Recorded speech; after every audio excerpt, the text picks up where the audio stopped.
Saludos a los que están aquí reunidos y a los que nos ven por el Facebook. Continuamos nuestras clases de discipulado y hemos estado tratando en las sesiones anteriores que no hemos bien podido transmitir acerca de los pactos de Dios con los hombres. Y vimos, a ver, ¿quién recuerda? Vimos que Dios hace pacto con los hombres, ¿verdad?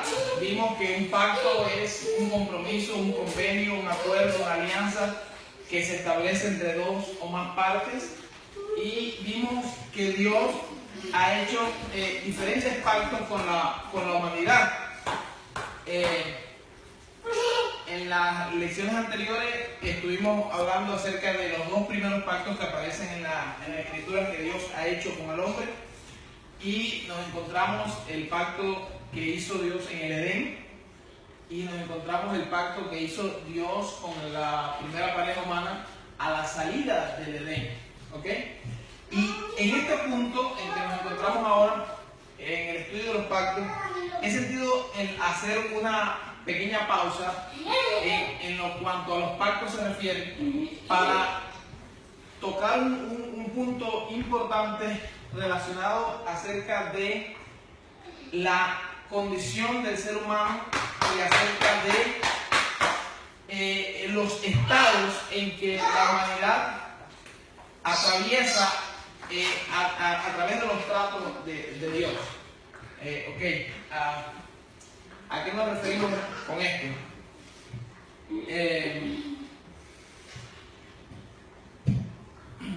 Vamos, necesito que participen junto conmigo. Vemos que la humanidad ha atravesado por diferentes estados. En primer lugar, cuando analizamos el primer pacto, vimos que la humanidad fue creada en un estado, podríamos llamarse, de inocencia. ¿Ok? ¿Sí o no?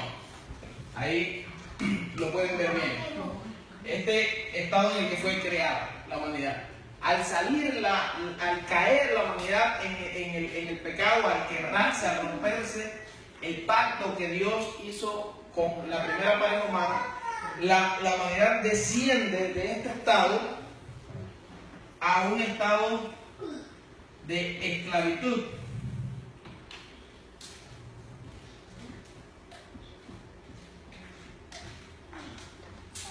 ¿Por qué decimos un estado de inocencia? Porque aquí el hombre aún no conocía el bien y el mal.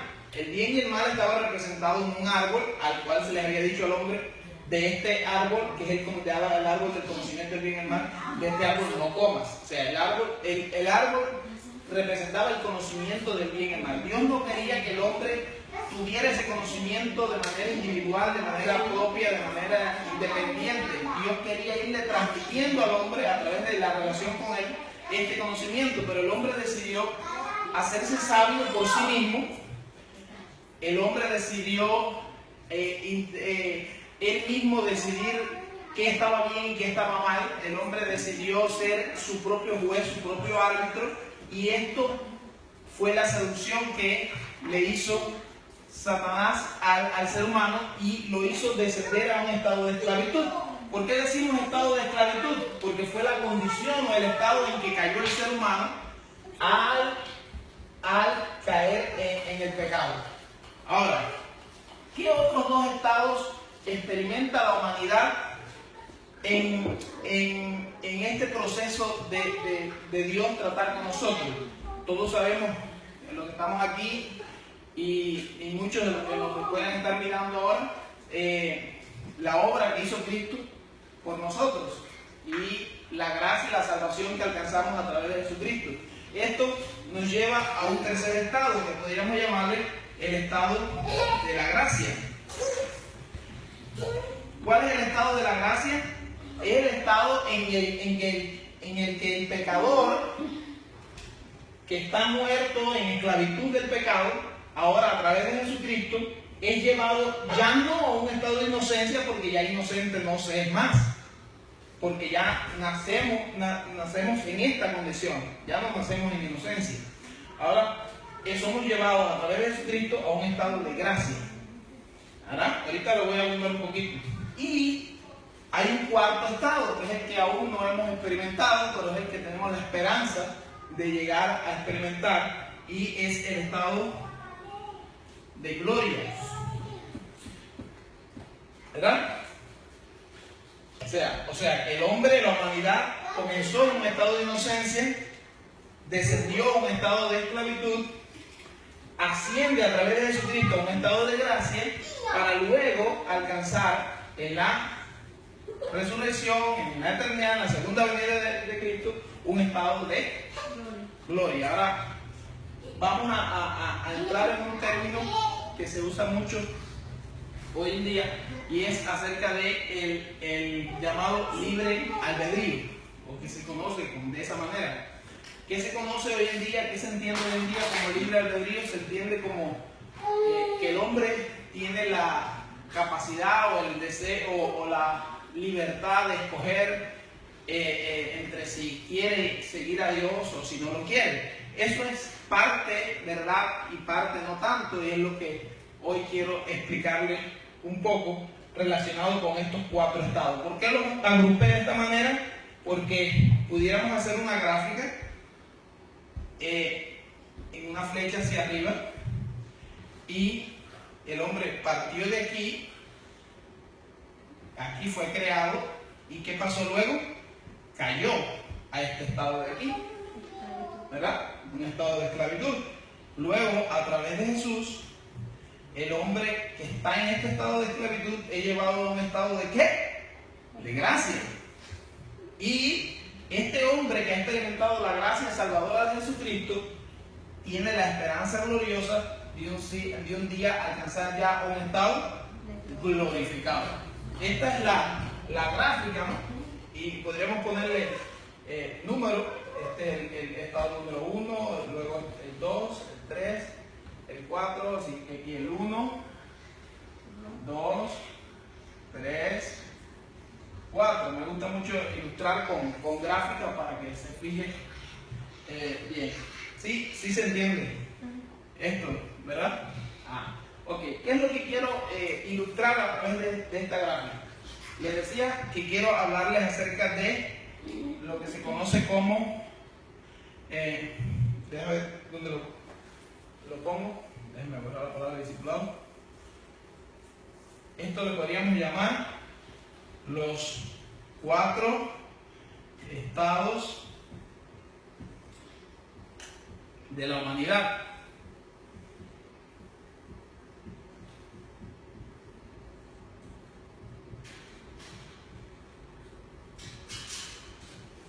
Y lo vamos a relacionar y entender con el libre albedrío. A ver, vamos a analizarlo por estado. En este estado de inocencia en que el hombre fue creado, yo pregunto, ¿el hombre en ese estado, Adán y Eva, tenían o no tenían la capacidad o la libertad de decidir si obedecían a Dios o no lo obedecían? Aquí, en este momento en que fueron creados, ¿podía el hombre en el estado en el que fue creado decidir si se obedecía lo que Dios había determinado, el pacto que Dios había hecho con ellos, o si hacía otra cosa? ¿Podía? Claro que podía, porque exactamente eso fue lo que hizo. El hombre demostró que él podía pecar. En este estado, digan, podía pecar. ¿A qué le llamamos pecar? Al acto de desobedecer a Dios. ¿Ok? Entonces, en el estado de inocencia, el hombre fue creado en una condición en la que, aquí lo vamos a, en la que podía pecar. O sea, el hombre podía decir, está muy bonito lo que Dios dice, pero yo decido hacer otra cosa. Y eso fue lo que hizo específicamente, ¿verdad? Ahora, eso lo llevó al segundo estado, la humanidad. En discipulados más adelante vamos a abundar acerca de esto y acerca de la condición en la que quedó el ser humano en la caída. Pero ahora vamos a responder así, someramente, vamos a decir, en el estado que quedó el ser humano con la caída. Ya el hombre, en este estado, la Biblia nos dice que el hombre cae en un estado que se llama muerte espiritual, separación espiritual del hombre con Dios. El hombre pierde la vida de Dios. Dice la Biblia que su corazón ya se inclina de continuo hacia el mal. Dios mira sobre la humanidad y dice: aquí no hay justo sobre la tierra. Dice en otra parte, Pablo nos revela y nos dice: por cuanto ya todos pecaron y por lo tanto están destituidos de la gloria de Dios. Entonces nos damos cuenta que el hombre, en la condición de esclavitud a la que cayó, no puede no pecar. En otras palabras, el hombre en esta condición de esclavitud no puede por sí solo dejar de pecar. No puede por sí mismo dejar de hacer el mal. El mismo Pablo en cierta ocasión lo reconoce y dice: miserable de mí, ¿quién me librará de este cuerpo de muerte? Porque el bien que quisiera hacer no lo hago, y lo que termino haciendo es el mal que está en mí. O sea, nos damos cuenta de que el hombre aquí cae en una condición donde ya no es libre de decir: yo no voy a pecar. ¿Por qué? Porque todos y cada uno de los seres humanos que ya nacen a partir de este suceso, ya nacen en la condición de pecado. Ya nacen bajo la naturaleza caída de Adán, ya nacen bajo la naturaleza contaminada, dominada por el pecado, por la naturaleza que lo inclina hacia el mal. Y ya por sí solos el ser humano no puede, así dice en otras partes de la Escritura, no puede entender las cosas de Dios, no puede volverse a Dios, no puede amar a Dios. Necesita algo que venga desde afuera, que venga a activarle nuevamente, y eso que viene desde afuera se llama la vida de Dios. Dios imparte su vida a este ser humano esclavo, lo hace libre nuevamente, y ese ser humano que vuelve a experimentar la vida de Dios, entonces es capaz de ejercer fe en Dios, de creer en Dios, de amar a Dios. Pablo o Juan en otra parte decía: nosotros amamos a Dios porque Él nos amó primero. O sea, si el amor de Dios no hubiera llegado primero a mí, yo sería incapaz de amarlo a Él. O sea, yo le amo a Él porque su amor ya vino a mí primero. Y su amor que vino a mí, ahora yo lo puedo expresar para Él también. Es algo que es un poco, y que vamos a ahondar en clases posteriores, pero es importante entender en qué condición quedó el hombre a la salida del Edén.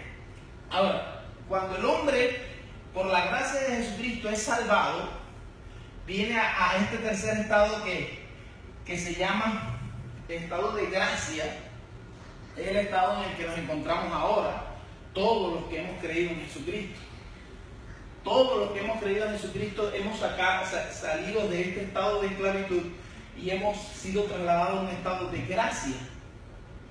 ¿Qué significa gracia? Gracia significa un don, un regalo que Dios nos da. ¿Por qué se llama gracia? Porque no es algo que yo hice para merecerlo. ¿Por qué se llama gracia? Porque no es algo que yo me gané con mi esfuerzo. No hubo una obra en mí. Si fuera algo que yo me hubiera ganado, entonces se llamaría gracia, se llamaría pago, ¿verdad?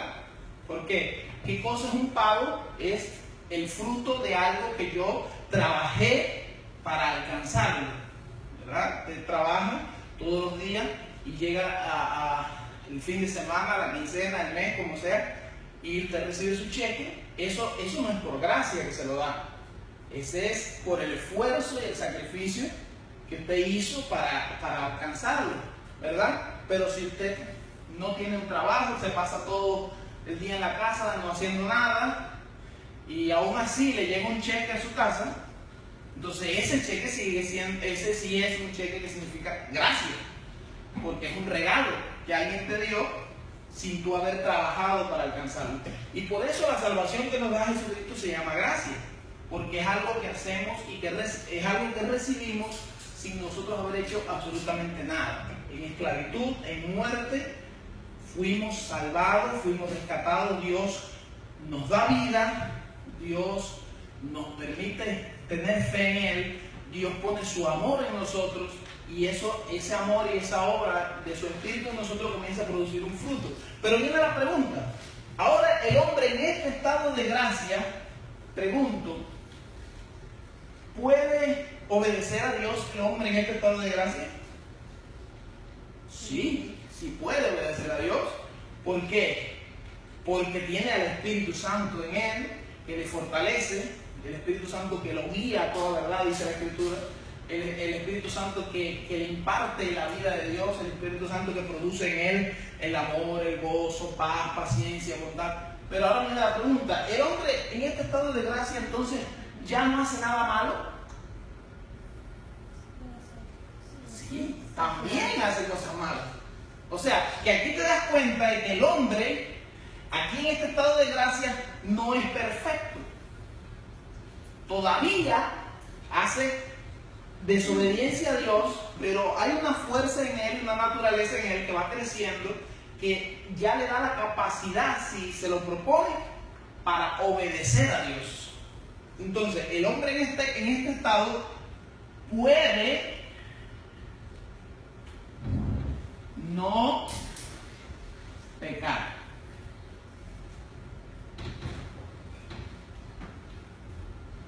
Si peca, es el producto de su naturaleza carnal que aún está en él. Pero si se lo propone el hombre en el estado de gracia, por la fuerza del Espíritu Santo que está en él, si el hombre se lo propone, puede dejar de pecar, puede obedecer a Dios. O sea, aquí ya no hay excusa. El hombre que está aquí en muerte, ese está haciendo lo que su naturaleza le pide que haga, que es pues el mal, ¿verdad?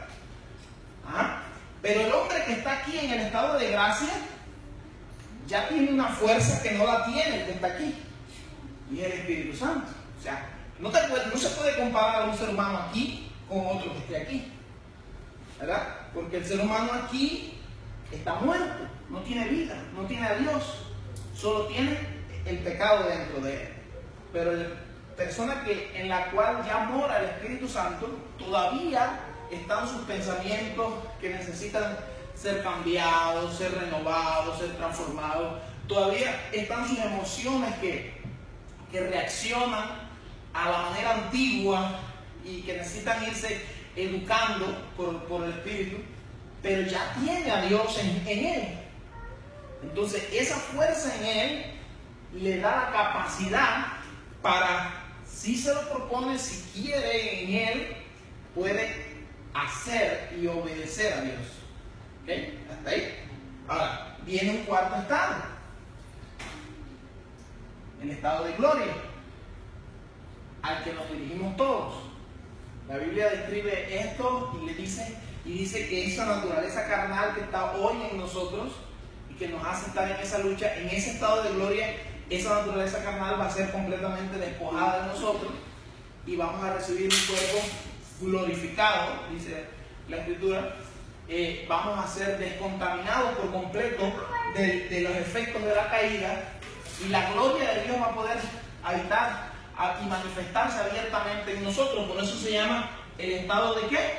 De gloria, ¿verdad? Porque la gloria de Dios, ya no la gracia, ahora la gloria de Dios habitará dentro de nosotros.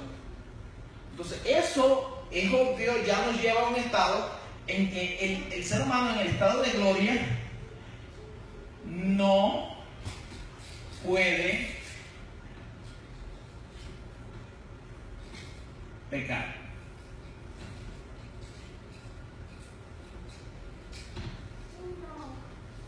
¿Sí se dan cuenta de la evolución?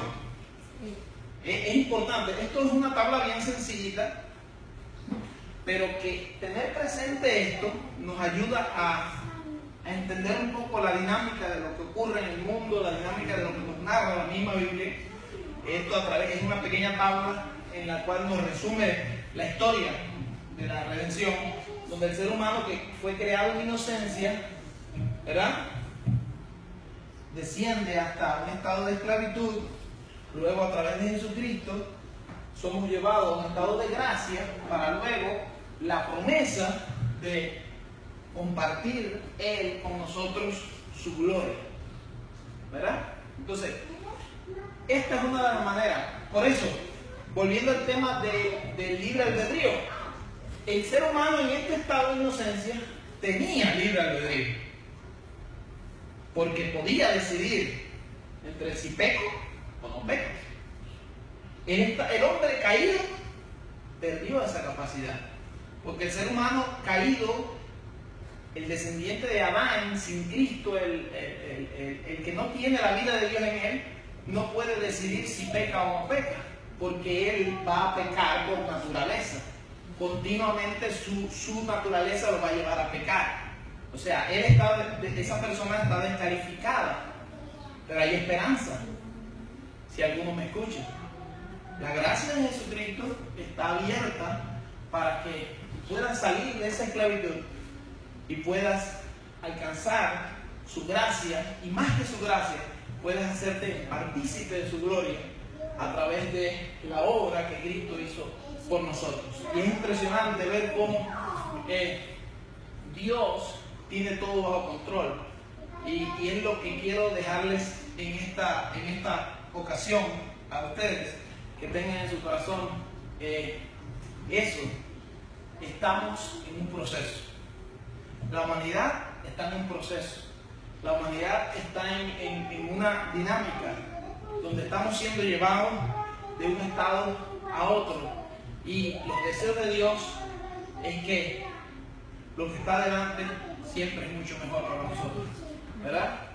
Es bueno y estamos disfrutando de la gracia de Dios en nosotros, pero alégrese, gócese, porque la gloria está esperando, ¿verdad? Para que habite, para que se manifieste, para que viva en cada uno de nosotros. Así que este es el corto video y mensaje que les quería dejar, y cualquier pregunta, cualquier duda sobre esto, no duden en poner su comentario y con gusto le responderemos, le daremos citas bíblicas, le daremos mucho más información, porque es mucho más de lo que podemos compartirles. Esto es para los que nos están viendo por el Facebook. No duden en compartir sus comentarios, sea que esté a favor o sea que esté en contra. No lo duden en ningún momento, compártalo, y con gusto pues debatiremos y abundaremos más sobre este tema. Así que hasta la próxima, y les deseo muchas bendiciones a todos. Bye.